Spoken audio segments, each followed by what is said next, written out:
Hey everybody, this is D Hunter, bringing another action figure review.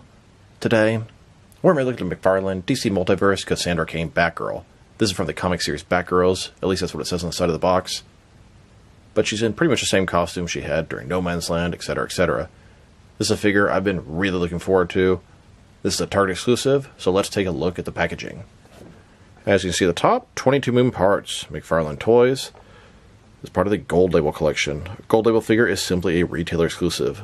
Whether it be Walmart or GameStop, this particular Gold Label is a Target exclusive. Ages 12 plus, DC Multiverse Batgirl Cassandra Cain. Here she is in the package. She has a Batarang, grapnel launcher, collector's card, and display stand. One side of the package, Batgirl Cassandra Cain from Batgirls. Other side of the package, Batgirl Cassandra Cain. At the bottom, there's her barcode, if that helps. And on the back side, here she is posed up, swinging in the skies of Gotham City. So with no further ado, let's open her up. And I did get both Cassandra Cain Batgirl and the Rival. These are the two newest Target exclusive figures. Alright, now that we get this figure out of the package, here she is with all of her accessories laid out. She has a display stand, collector's card, Batarang, and a grapnel launcher. Before I take a look at all that, let's talk about and check out the figure. So this is the Cassandra Cain Batgirl. She's supposed to be from the current comic series Batgirls. She was the third Batgirl. First we have Betty Kane, then Barbara Gordon, then Cassandra Cain, and then Stephanie Brown. She was Batgirl. She was first introduced in No Man's Land. Eventually, Cassandra Cain became the Black Bat when Stephanie Brown became the new Batgirl, and then later she became Orphan, and now she's Batgirl again. Her costume she uses nowadays is very similar to the one she was first introduced as Batgirl, so you could use this for the current version of the Rebirth comics, or the original one, pre-New 52, No Man's Land. She's the daughter of Lady Shiva and David Cain. Both have heavy ties to the League of Shadows. Cassandra Cain herself was born and raised by the League of Shadows and is one of the best fighters on the Batman team. So let's take a look. Start with her face here. Looks pretty good. It's all in black. You can't see her eyes. Her mouth is stitched up. That's sort of her signature look. She's got semi-long ears, thin neck, small head, giant bat symbol on her chest, utility belt, double jointed elbows, double jointed knees, cloth, soft goods, wired cape, very nice.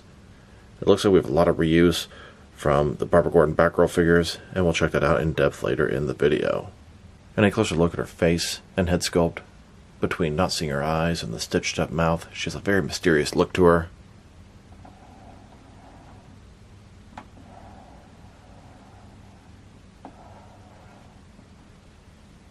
Now check out her accessories, starting off with the boring stuff. Here's her display stand, typical McFarlane stand we've seen a million times before. Very thin, very basic. Here's her collector's card. As you can see, it's an image of the Cassandra Cain Batgirl.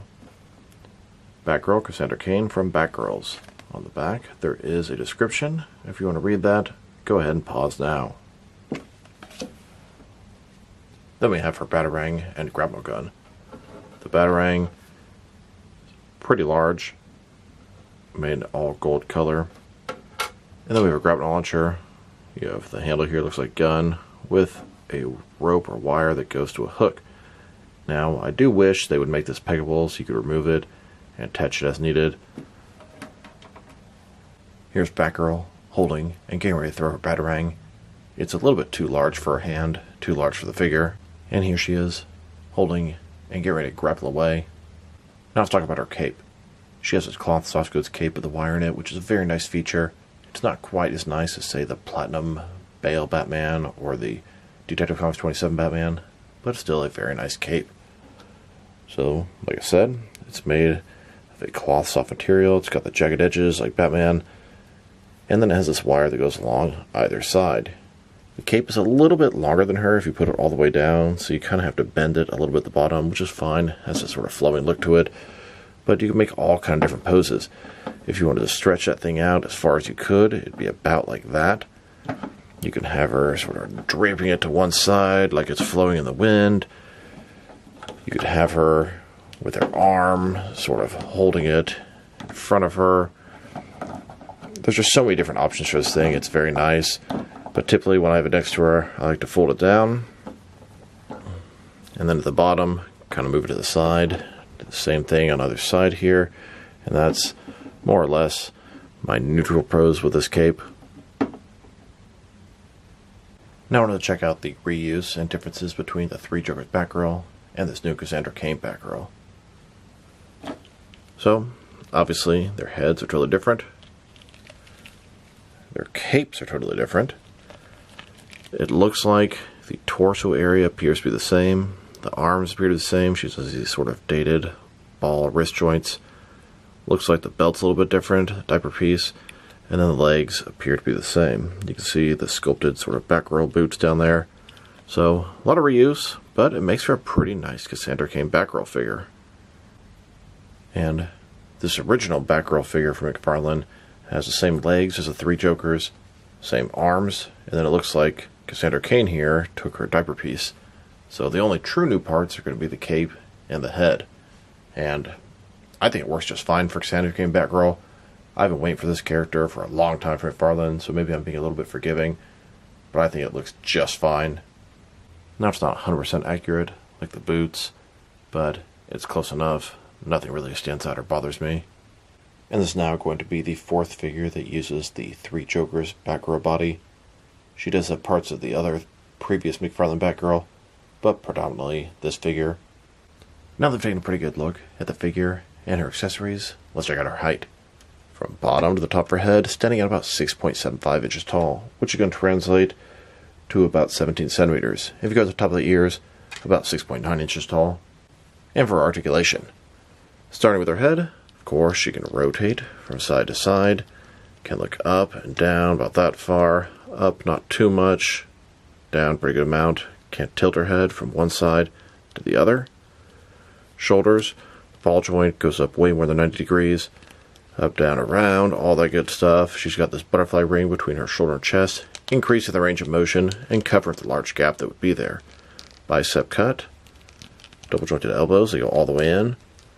Her wrists can rotate, and it's going to be hinged as well.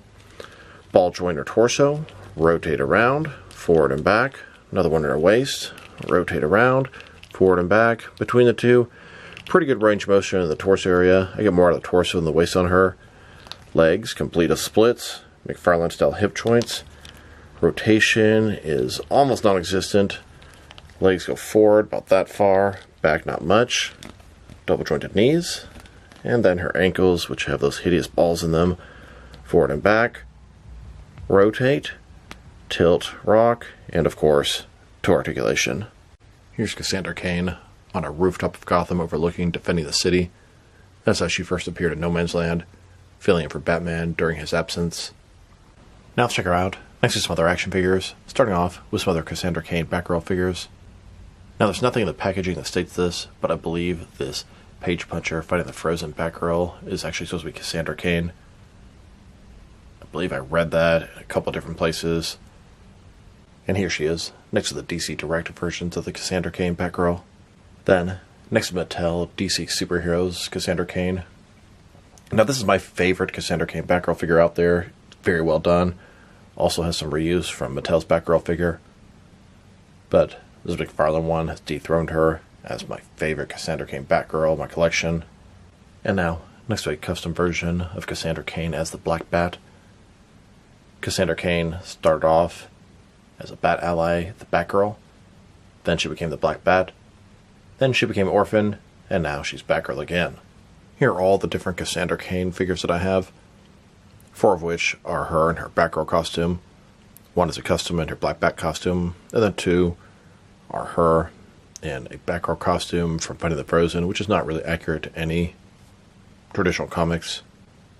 Here's Cassandra Cain, next to her mom, Lady Shiva. On the left we have the DC Direct Arkham Origins version, and on the right, a 6-inch scale custom I made a long time ago. Lady Shiva is her mom, and her dad is David Cain. They're both affiliated with the League of Shadows. Now there's been 4 different long-term Batgirls in the DC Comics. The first one is from the old Silver Age, and that's Betty Cain. Then the second one is Barbara Gordon. The third one is Cassandra Cain, not related to Betty Cain, completely different spelling last names. And then the 4th one is Stephanie Brown. Now each of these figures is still active in DC Comics today. Betty Cain is now the Flamebird. Barbara Gordon was Batgirl, then got crippled, became Oracle, and is now Batgirl again.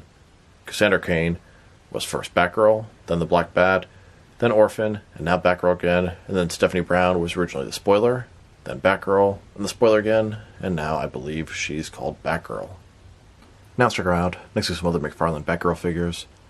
Here's this Cassandra Cain Batgirl, next to a Barbara Gordon Batgirl. This is McFarlane's first release from The Art of Crime.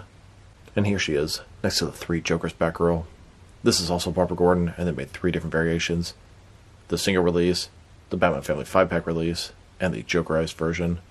Then, next to the Gotham Knights Batgirl, this is also Barbara Gordon, and they made 2 versions, the regular and the unpainted Platinum Chase variant. And now, with the Page Puncher fighting the Frozen Batgirl, which I believe is supposed to be Cassandra Cain. And here's the most recent Batgirl McFarlane has released. This is from the Batman and Robin movie. And it's not Barbara Gordon, it's actually Barbara Wilson, Alfred Pennyworth's niece. Here are all the different McFarlane DC Multiverse Batgirl figures they've made. We have Barbara Gordon, Cassandra Cain, and even Barbara Wilson. Here's the Cassandra Cain Batgirl, next to the Kathy Kane Batwoman. Once again, no relation. 2 Batman family supporting members from the Rebirth comics, and I love it. With the inclusion of Cassandra Cain as Batgirl, we're almost complete on the main Bat characters from the modern universe. They showed us an upcoming Rebirth Tim Drake Robin at WonderCon, leaving us really needing Stephanie Brown as Spoiler or Batgirl, Luke Fox as Batwing, and the Huntress. They give us those. They've covered all the A and B listers easily. There's still plenty more Bat characters they could make, but those are the main ones we're missing right now. Of course, Alfred and Commissioner Gordon as well. Now let's check her out, next to some other recently released McFarlane DC Multiverse figures. Here she is next to the Rival. These are the 2 newest Gold Label Target exclusive figures.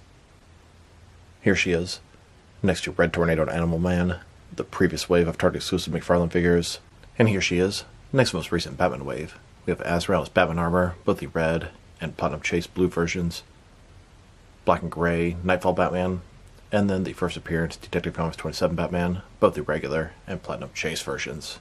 Then, here she is next to the JLA wave, Collectible Plastic Man. We have both versions of Superman, both versions of Aquaman, both versions of Green Lantern, Batman, and then 2 completed Plastic Man figures. And now, with the most recent Page Punchers wave, this is a Superman-themed wave, Ghost of Krypton. We have the Val Zod Superman of Earth 2, both regular and Platinum Chase variants, Armored Superman, Ghost of General Zod, and then both the Platinum and regular versions of Brainiac. Here she is, next to the digital wave. We have the DC Rebirth Batman, Silver Age Hal Jordan Green Lantern, and DC Classics Aquaman. Then, next to the Amazon exclusive Kilowog and Kyle Rayner Green Lantern 2-pack. And finally, next to the Walmart exclusive Vampire Nightwing and Wally West Flash. Now let's check her out, next to some action figures from different various companies, so we can see how she fits in, both scale and style-wise, in case you want to know which lines you can mix her with. Since she's a McFarlane toy, they're typically the 7-inch scale. I'm going to start my comparisons with some of the larger action figure lines I collect, and work my smaller. But first, let's check her out with some of her McFarlane toys' brothers and sisters. In front of you are 5 different action figure lines, all from McFarlane toys, all 7-inch scale, and now, with some Jack-specific wrestling figures, and some DST or Diamond Select toys. Here's Batgirl next to a half-drank bottle of water. And here she is with some DC Direct and NECA figures. Then, with both some Mattel and Jazzwares wrestling figures. And now, with some Mezco and Mattel DC figures. Next, with some Mafex and Hasbro Marvel Legends.